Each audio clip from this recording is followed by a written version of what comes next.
నమస్తే, welcome to NSTV news. ముందుగా ముఖ్యాంశాలు.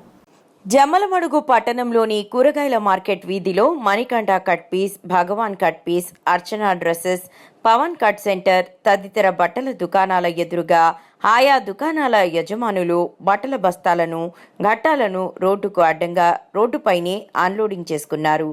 అంతేకాకుండా ఈ సమయంలో ఆటోలలో ఇప్పటి వరకు అన్లోడింగ్ చేసుకుంటూనే ఉన్నారని, దీనివల్ల మార్కెట్ రహదారిలో ఇరువైపులా వచ్చే వాహనదారులకు, ప్రజలకు, స్కూటరిస్టులకు తీవ్ర అంతరాయం కలుగుతోందని, ఈ విషయంపై బట్టల దుకాణదారులను ప్రశ్నిస్తే మా దుకాణాల ముందు మేం ఏమైనా చేస్తాం, మీరెవరు అడిగేందుకు అని అడ్డగోలుగా సమాధానమిస్తూ భయభ్రాంతులకు గురి చేస్తున్నారని స్థానికులు, వాహనదారులు వాపోతున్నారు.